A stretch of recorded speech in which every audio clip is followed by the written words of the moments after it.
Huminga ito ng malalim at parang hindi sigurado. I will try. Nakangisa nitong sagot bago siya niyakap muli. Okay, sige. Magpaalam tayo kay Manang Ising. Tumawang muli si Stanley dahil sa sinabi niya bago siya nito tinitigan ng seryosong tingin. I can't wait, Eunice. Gusto na kitang masolo. Masayang nakikipagkwentuhan si Eunice sa mga kaibigan ni Stanley. Mababait naman pala ang mga ito lalo na ang magpipinsang Davis. Nandoon sila sa isang VIP private room ng night bar na pinuntahan nila noong nakaraang gabi. Welcome back party daw ito ng mga kaibigan ni Stanley para sa binata. Maraming ikinuwento si Stanley tungkol sa mga nangyari sa kanila sa isla. Hindi makapaniwala ang mga kaibigan nito sa mga narinig. Halos ikwento na nga nito ang lahat dahil masigla nitong inaalala ang mga nangyari sa kanila sa isla. Naunawaan tuloy ngayon ng mga kaibigan ni Stanley na posible ngang nahulog na talaga ang loob ni Stanley sa kanya dahil sa mga ikinuwento ni Stanley. Maraming pagkain at mga inumin ang nasa lamesa habang may malaking TV sa harap nila. May mga kumakanta ng karaoke habang nagkukwentuhan sila. Nasa 10 tao siguro sila na nandoon. Panay nga kaibigan nito ni Stanley. Nandoon din ang ex-girlfriend nitong si Vivian. Really, Stanley? Nagwalis ka? Tom, sana nakita ko iyon. May pang-aasar ng ngiti sa gwapo nitong mukha si Ricky. Inakbayan pa nito ang nobyo niya. Samantalang magkahawak kamay naman sila ni Stanley habang nagkukwentuhan ng mga ito. Oh, bakit hindi ba ako nagwawalis dati? Nagwawalis ako kapag si Aki ang nagluluto. Nahiya lang kasi ako noong una dahil nakakaistorbo ako sa kanya pero mga ilang araw lang, nakasanayan ko na rin maglinis. Nahalata ng mga kaibigan ni Stanley na mayroong kakaibang kaslap ang mga mata ni Stanley habang ikinukwento ang mga ginagawa nila noon sa isla.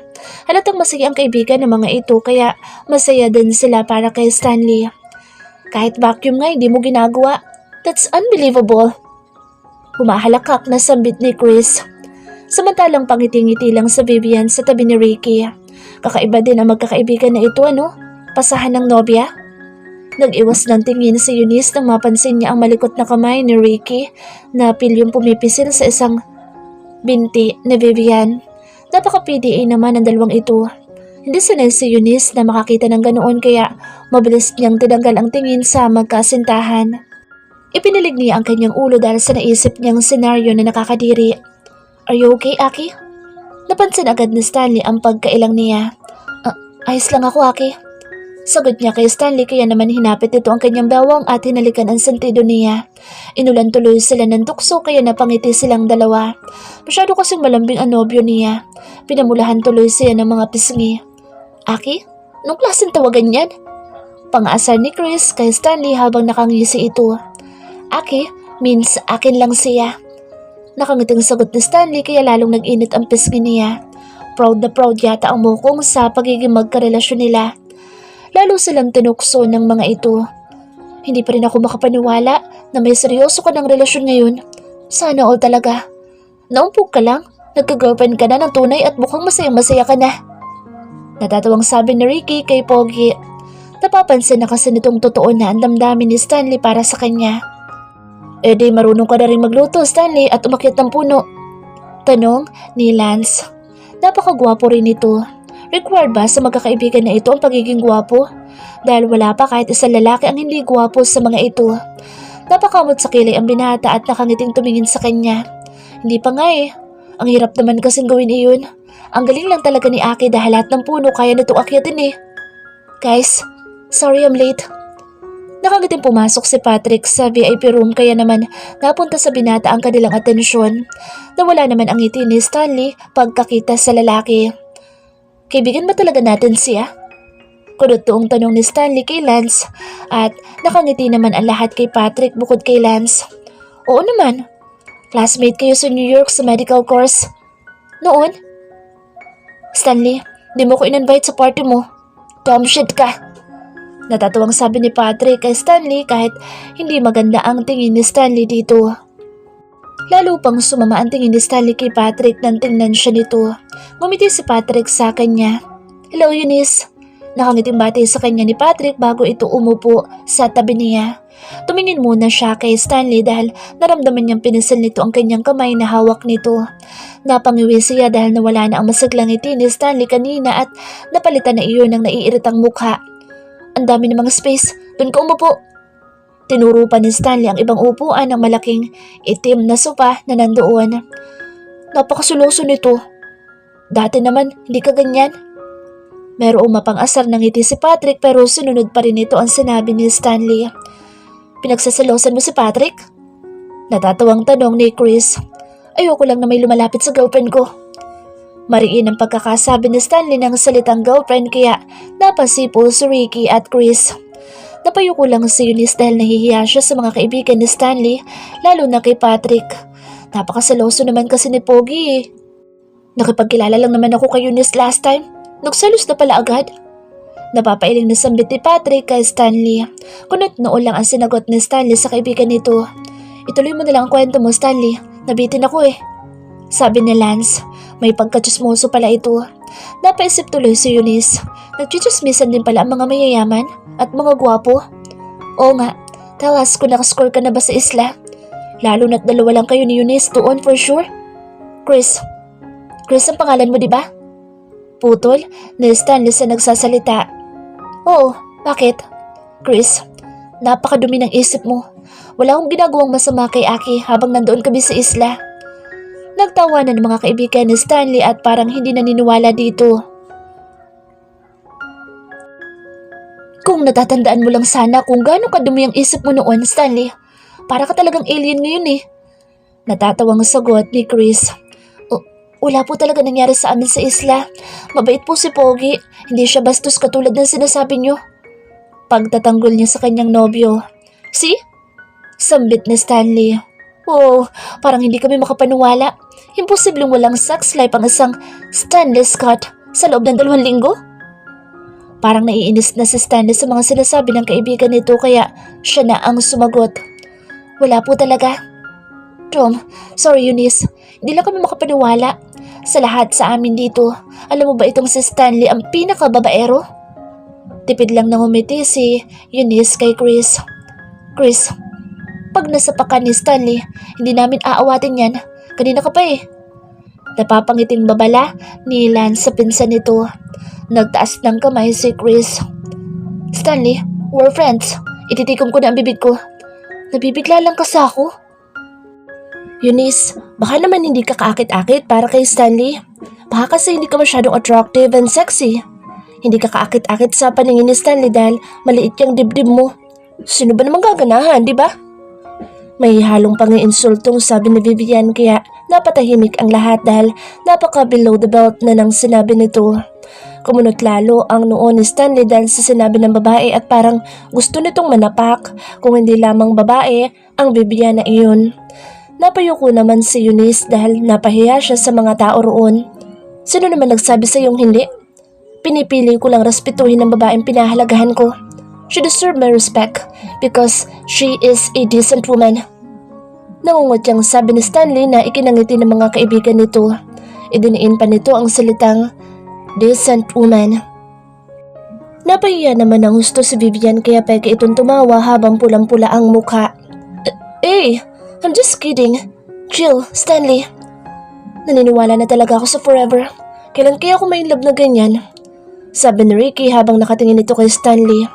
Sira ulo, paano ka makakahanap ng matinong babae kung panay hindi matinong babae ang tinitira mo? Walang pakundangan na sabi ni Chris na hindi man lang nito iniisip ang mararamdaman ni Vivian. Excuse me? Inis na sabi ni Vivian kay Chris. Nagsindi lang ng sigarilyo si Chris at sadya pa nitong binugahan ng usok si Vivian. Why? Do you think matino kang babae? Look at you. Nagpapalamas ka ng dibdib mo sa harap ng maraming tao. May matino bang babaeng ganyan? Akala mo ba lahat kami dito naaakit sa dibdib mong ganyan? Pakaramdam ni Eunice ay pasimple siyang ipinagtanggol ng mga kaibigan ni Stanley. Tommy, Ricky, ipagtanggol mo nga ako. Irritableng sabi nito. Inalis ni Ricky ang kamay nito sa isang dede ni Vivian. Pinasilpan nito sa uling pagkakataon ang dibdib ng babae bago nito tinanggal ang kamay nito. Totoo naman ang sinabi ni Chris. Napapangising sambit ni Ricky kaya lalong napahiya si Vivian. Isang malakas na sampal ang natamo ni Ricky mula kay Vivian bago ito nag-walk out palabas ng VIP room. Damn you! Sigaw ni Vivian bago ito lumabas. Nagtawa na naman ang magpipinsan. Pasensya ka na Eunice sa babaeng iyon. Di pa yata nakaka-move on kay Stanley eh. Tipid ng ngiti lang ang naisagot ni Eunice. Alam niyang pinagtanggol lang siya ng mga ito dahil sa pang-iinsulto sa kanya ng babaeng iyon. Mas lalo tuloy niyang naiisip na makukulit lang talaga ang mga ito at mga pasaway ngunit mga tunay talaga itong kaibigan ni Pogi. Are you okay, Aki? Tanong ni Stanley sa kanya habang nag-aalala ang gwapo nitong muka dahil alam nitong hindi siya sanay sa mga ganitong pangyayari. Sa tingin ko, Stanley, umuwi na kayo ni Aki. Ni Eunice. Uuwi na rin ako. Naghihintay na yung asawa ko eh. Suwestron ni Lance. Yeah, we better go now. Salamat sa welcome party niyo sa akin. Next time na lang ulit. Tumayo na si Stanley para alalayan siya. Parang ingat na ingat si Stanley sa kanya at ito pa nag-open ng pintuan para sa kanya. Napapatulala tuloy ang mga kaibigan nito sa sobrang gentleman ni Stanley. Never itong kumilis ng ganun. Tom, parang ang sarap na in love ah. Naiingit na sabi ni Ricky nang makalabas si Stanley at Eunice sa pintuan. Grabe, hindi ko expected na makakahanap si Stanley ng babae magpapatino sa kanya. Napapailing na sambit ni Chris. Parang imposible pero kitang-kita natin paanong nahulog ang babaerong iyon. Natatawang sabi ni Ricky. Huwag lang niyang sasaktan si Eunice dahil sasaluhin ko yan. Seryosong sabi ni Patrick na kanina patahimik. Huwag mo nang agawan si Stanley. Minsan na nga lang pumag-ibig yun eh. Sabi ni Chris kaya napangiti ang mga ito. Kapag binitawan lang naman siya ni Stanley. Knowing Stanley, wala pang babaeng tumagal sa buhay niyan eh. Can't you see? Parang ang bait-bait kasi ni Eunice. Hindi na ako nagtataka kung bakit nahulog si Stanley sa kanya. Pigilan mo yan, Patrick. Baka ikasira ng friendship niyo yan ni Stanley. Seryosong sabi ni Ricky. Yeah, right. Napabuntong hininga pa ito. Kuha ka nga ng ibang babae para sa akin, Chris. Pinauwi mo yung cocomelon ko eh. Nagtawanan ng mga ito dahil sa request ni Ricky kay Chris. Cocomelon ba yun? Parang itlog ng dinosaur sa dami ng ugat eh. Lalong humagalpak sa tawa ang mga ito. Ay, hindi pumayag sila mami na doon tayo tumira sa kondo ko. Napangiti si Eunice habang pinakikinggan ng pagrereklamo ni Stanley. Nagpaalam kasi ito kanina sa parents nito na nais nitong itira siya sa condo unit nito ngunit sa kamalasan ay hindi pumayag ang mag-asawang Scott. Kailangan pa daw kasing obserbahan ni Dr. Stanley Sr. ang kalagayan ni Stanley. Marahan niyang hinaplo sa mga kamay nitong nakapulupot sa kanyang bewang. Nandoon sila sa balkonahin ng kwarto niya habang nakatingin silang pareho sa madilim na kalangitan at ang bilog na buwan na napapaligiran ng mga bituin ang tanging liwanag ng kadiliman ng paligid. Nakayakap ito sa kanyang likuran habang nakasandal siya sa dibdib nito. Ayos lang yun, Pogi. Tama naman ang daddy mo. Kailangan ka pa niyang subaybayan para mapadali ang paggaling mo. Wala naman ako nararamdamang iba eh. I told them na tatawagan ko na lang sila kung sakali man na may kakaiba ako maramdaman. Kaso hindi pa rin sila pumayag. Siyempre, kung malayo ka, mag-aalala sila sa iyo, Aki. Umigpit ang yakap nito sa kanya at naramdaman niyang hinalikan pa nito ang bunbunan niya. Malamig ang simoy ng hangin dahil nandoon sila nakatayo sa balkonahin ng kanyang kwarto. Nais kasi nitong magpahangin dahil naiinis daw ito sa naging desisyon ng magulang nito. Subalit kahit malamig ang simoy ng hangin ay hindi nakakaramdam ng panlalamig si Eunice dahil sa mainit na pagyakap ni Stanley sa kanyang likuran. Masarap ding sumandal sa malapad na dibdib nito. Feel niya tuloy ay siya ang bidang babae ng Titanic movie noon na kayakap ni Jack. Napanood niya kasi iyon noon sa maliit na TV sa bahay ng tsuhi niya. Ganitong-ganito ang senaryo na iyon sa pagkakatanda niya. Ang pinagkaiba nga lang ay hindi sila nakaharap sa dagat, kundi nakaharap sila sa malawak na hardin ng pamilyang Scott. Pero gusto na kitang masolo. Bulong ni Stanley sa kanyang tenga at bahagya niyang naramdaman ang mainit nitong hininga sa kanyang tenga. Nakiliti siya sa paglalambing nito. Nasasolo mo naman ako kapag nakakatakas ka kay Manang Isinga. Biro niya kay Stanley. Paano ay hinintay pa nitong matulog ang matanda bago ito kumatok sa kwarto niya. Bantay sarado naman kasi ni Manang Ising ang pinto ng kanyang kwarto. Kaya inihintay pa talaga ni Stanley na matulog ang matandang mayordoma ng mansyon. Pero gusto ko, bawat minuto ay nasasolo kita. Katulad noong sa isla. Bawat minuto kasama at nakakausap kita. Napakagatlabi siya sa matamis na sinabi ni Stanley sa kanya. Lalo pa nang halikan nito ang kanyang ulo. Ang sweet naman. Hayaan mo kapag nakaalala ka na, Pogi. For sure, hahayaan na nila tayong tumira sa kondo mo. Ay, gusto ko nang gumaling para pabayaan na nila tayo. Humigpit ang yakap ni Stanley sa kanya na para bang may halong panggigigil na iyon. Nasasabik na ba itong masolo siya dahil ipinilig niya ang kanyang ulo upang hindi makapag-isip ng mahalay na bagay. Mag-wish ka sa buwan. Sabi ng nanay ko noon kapag nag-wish ka daw sa bilog na buwan, pwede magkatotoo ang wish mo eh. Tumingin ito sa bilog na buwan habang napapangiti. Pwede bang maraming i-wish? Pwede naman siguro. Kaso, isa-isa lang muna. Baka malito yung buwan sa'yo eh. Natatawang sabi niya bago niya tinignan ang gwapong mukha ni Stanley. Nakatingala siya dahil napakatangkad nito. Hanggang dibdib lang siya nito. Wish ko, sana bumalik na yung memory ko para maituloy na natin ang relasyon natin nang walang nakikialam sa atin. Napangiti siya sa wish nito. Kinilig din siya dahil sa munting hiling nito. Yumuko ito kaya nagtama ang kanilang mga mata. Kahit hindi ito nakangiti ay sigurado siyang masaya ito dahil kumikinang ang mga mata nito sa kaligayahan habang nakatingin ito sa kanya. Ikaw, anong wish mo, Aki? Wish ko? Sana magkatuluyan tayo. Napangiti ito sa wish niya, para bang kinilig din ito. Hindi niya maiwasang mapatitig sa gwapong mukha nito. Napakagwapo talaga nitong lalaking ito. Ang ganda-ganda ng ngipin at ang tangos ng ilong. Magkakatuluyan tayo kahit hindi mo hilingin, Aki, dahil naniniwala ko, itinadhana tayong dalawa. Napuno ng saya ang kanyang puso dahil ramdam niyang mula sa puso nito ang sinasabi habang nakatingin sa kanyang mata. Kusang napapikit ang kanyang mga mata nang dahan-dahan itong yumuko upang halikan ang kanyang mga labi. Dinampian ng mainit nitong labi ang kanyang malalambot na labi. Dampi lang iyon ngunit para iyong apoy na nag-umpisang dumaloy sa kanyang katawan. Napalunok siya nang putulin agad ni Stanley ang halik nito. Parang nakukulangan siya sa halik nito dahil alam niyang hindi ito ganoong humalik. Nadismaya siya.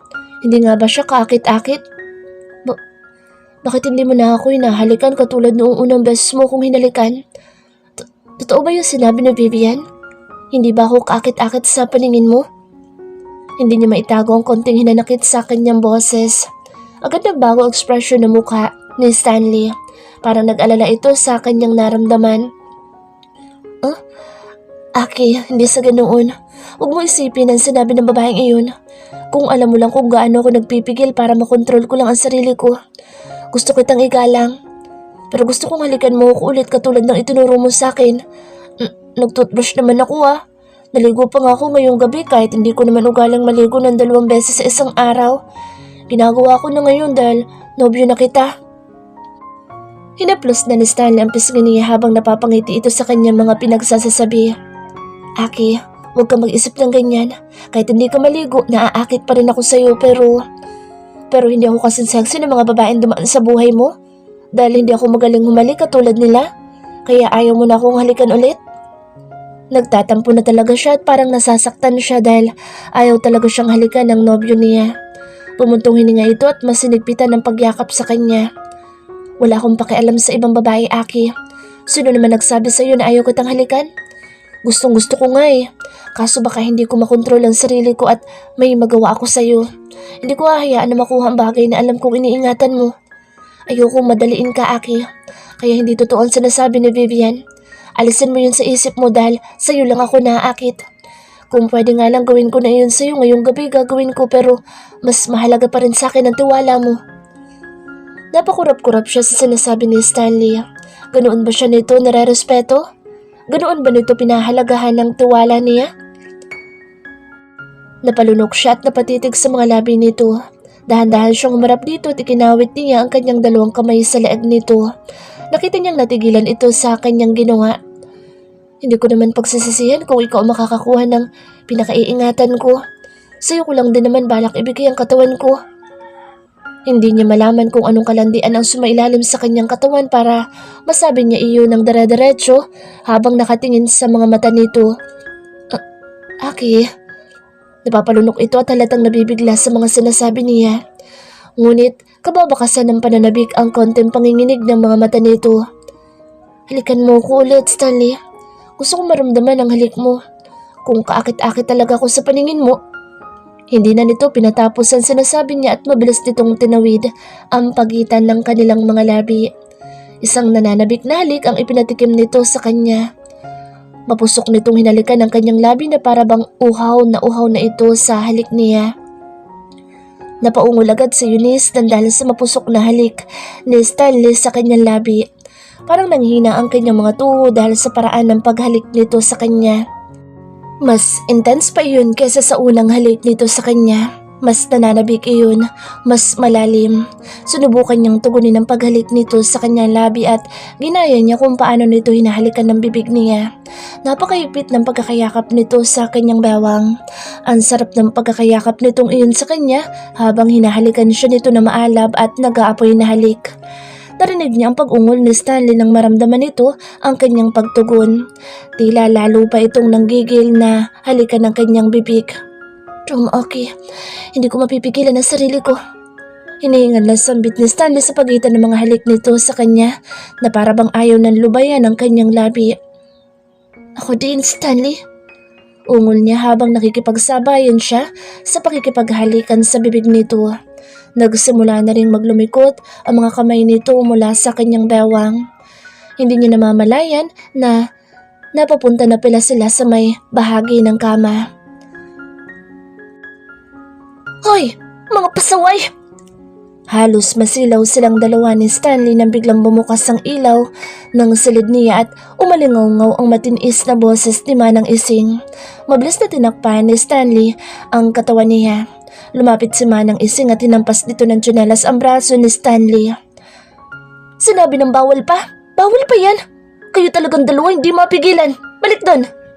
Magkakabuntisan kayo ng maaga niyan eh. Sinabunutan ni Manang si Stanley nang mapansin na itong pasimple pa itong umahalik sa kanya. Oo na Manang, ito na nga babalik na. Reklamo ni Stanley habang napapangiti nitong hinalikan muna siya bago bumangon. Hindi na kami bata Manang, gagawa na nga kami ng bata eh. Biro ni Stanley kay Manang Ising habang hinahaplos na nito ang namumulang braso nito. Grabe naman kasing makapalo si Manang eh. Samantalang hiyang-hiya naman si Eunice at bitin na bitin. Ang akala pa naman niya'y makakatikim na siya ng langit ngayong gabi. Oh God! Napabalikwan si Stanley nang magising siya ng umagang iyon. Hingal na hingal siya dahil sa kanyang napanaginipan. Napahilamo siya sa kanyang mukha. Dream, akala ko nalunod na ako. Huminga siya ng malalim dahil sa kanyang napanaginipan ngunit nang mapahawak siya sa kanyang noo ay napagtanto niyang hindi pa naginip ang nangyari sa kanya. Oh shit! Nagmadali siyang pumasok sa loob ng kanyang bathroom upang tingnan ang kanyang noo sa salamin. Jeez, natamaan talaga ako ng bakal na yun.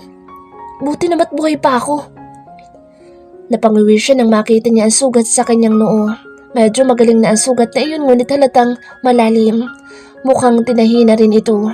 Hindi na siya nagtaka kung ano ang kanyang ginagawa doon sa kanyang lumang kwarto sa mansyon. Marahil doon siya dinala ng parents niya simula nang maaksidente siya. Nakatulog ba ako? Nakomatos? Ay, buti naman at buhay pa ako. Napapailing siya nang mapansin niya ang kanyang itsura. Napakasimple ng suot niyang t-shirt at tumutubo na rin ang bigote niya. Ang muli niyang natatandaan ay nandoon sila sa kanyang yate habang nagpa-party sila nila Ricky. Ang buong akala niya ay mamamatay na siya nang masalpok ang kanyang ulo sa isang bakal na lumilipad sa ere dahil sa malakas na hanging dulot ng bagyo. Mabuti na lang at nakaligtas siya. Tom, you're a lucky handsome man. Binato niya ng face towel ang kanyang sarili sa harap ng salamin. Hindi niya kasi maiwasang maging masaya dahil sa pagkakaligtas niya sa aksidenteng iyon. Naisip niyang marahil ang kanyang daddy ang nagtahi ng sugat sa noo niya dahil pulido ang pagkakatahi. Nice stitches, Dad. Sambit niya habang tinitingnang mabuti ang kanyang sugat. Nang mapatingin siya sa orasan sa loob ng banyo, ay napamura siya. Mag-aalas 9 na ng umaga. He is very punctual when it comes to work. Ayaw niyang nalalate siya sa ospital dahil mahalaga ang bawat segundo ng propesyon nila. Bilang doktor ay balagi siyang nasa oras o di kay mas maaga pa. Damn it! Mabilis niyang hinanap ang kanyang cellphone upang tawagan ng kanyang assistant secretary na si Lourdes. Hello? Doc Stanley? Baka sa boss nito ang pagkabigla sa kanyang tawag. Good morning, beautiful. prepare my things and my schedule for today. I'll be there at 10. Mabilis ang sambit niya bago niya pinatay ang kanyang cellphone. What? Papasok na po kayo ulit, Doc? Pero sabi ng dad niyo, hindi pa daw kayo pwede. Hindi na niya hinintay pa ang sasabihin ni Lourdes dahil sa pagmamadali niya. Ibinatunan niya ang kanyang cellphone sa kanyang kama at mabilis na tinungo ang shower room. Nagawa niya pang mag-shave ng kanyang bigote dahil ayaw niyang hindi maaliwalas ang kanyang napakagwapong mukha. Masalan siya pagdating sa kanyang katawan lalo na sa kanyang mukha. Naglagay din siya ng wax sa buhok niya at iniisip niyang dumaan mamaya sa salon upang ipatrim iyon dahil hindi na niya gustong itsura ng kanyang buhok. Naiinis si Stanley nang makita niya ang mga damit sa dressing room niya. Mga luma na iyon at alam niyang nasa condo unit niya ang mga bago niyang damit. Napili na lang niya isang white long sleeve at tinernuhan niya iyon ng itim na pants. Mas gusto kasi yung mukha siyang kagalang-galang at malinis na doktor kapag papasok siya sa ospital. Ang dami niyang chicks na nurse kaya naman kailangan ay gwapong-gwapo siya. Nasaan yung perfume ko? Shit! Pakiramdam kasi ni Stanley, hindi kompleto ang itsura niya kapag hindi siya nakakapagpabango. Ngunit sa palagay niya wala doon ang paboritong perfume niya. Naisip niyang pumunta na lang sa room ng daddy niya dahil pareho naman sila ng pabango. Nainis din siya dahil wala rin doon ang wallet niya, kaya naman minabuti niyang tawagan ng daddy niya upang magtanong kung nasaan ang wallet niya. Damn it! Natuwa siya nang makita niya ang susi ng kanyang kotse sa ibabaw ng bedside table. At least, hindi siya maghahanap ng susi. Paglabas niya ng kanyang kwarto ay eksakto namang may papalapit na babae sa kanya. Nakangiti ito ng matamis sa kanya habang may bitbit itong tray ng pagkain. Tinignan siya nito nang may paghanga mula sa kanyang ulo hanggang sa kanyang black shoes. Wow, ang gwapo mo ngayon, Aki, ha? Sa lalakad mo, bakit bis na bis ka yata? Ha? Hindi Aki ang pangalan ko. Is this for me? Bagong katulong ka ba dito? Anyway, thanks, pero nagmamadali ako eh. Umigop lang siya na isang beses sa kape na nasa tasa. Pagkatapos ay kinuha niya isang toasted bread at dinala na lang iyon dahil nagugutom na siya. Samantalang napanganga naman ang babaeng may daladala ng almusal niya at parang nagugulat ito sa kanyang sinabi. Thanks, late na ako. Pagkasabi na lang kay Manang isang pakabukas na ng gate. Utos pa niya sa babaeng katulong na nakatulala sa kanya. Ake, saglit. Napakunot ang noon niya nang marinig ang pagtawag nito sa kanya. Hindi niya tuloy maiwasang mainis. Ano ba naman itong bagong katulong nila?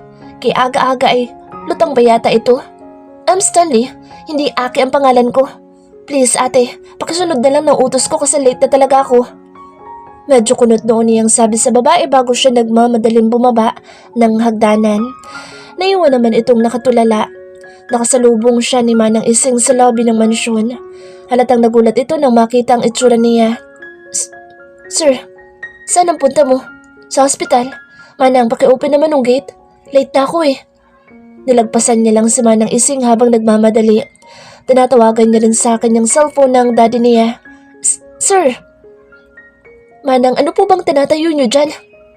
Nagtataka itong nakatingin sa kanya bago ito nagmamadaling sununod ang utos niya. May tinawagan lang ito sa telepono. Ang gwardiya sa gate ng mansyon. Ganoon palagi ang ginagawa ni Manang Ising para mapa-open nito ang gate sa gwardiya. Naitawag ko na, sir. Thanks, Manang Beautiful. Kinandatan niya pa ang ginang bago siya nagmamadaling lumabas ng mansyon. Pagsakay niya sa kanyang kotse ay pinaharot niya ang kanyang Lamborghini Urus red car. Binusinahan niya si Manong Tonyo, ang gwardiya ng mansyon, bilang pasasalamat. Napakamot ito sa ulo at tila nagtataka din sa kanya. People are weird this morning. Ay, muli niya tinawagan ang daddy niya. Kanina pa kasi niya tinatawagan ang phone nito ngunit hindi nito sinasagot ang tawag niya. Dad, damn it! Finally, sinagot mo rin. I just wanna ask you about my wallet. Meet me at the penthouse. I'll be there in less than 15 minutes. What the? Stanley? Nakakaalala ka na? Narinig niyang may bumagsak pa na kung anong mga papeles sa table ng kanyang daddy.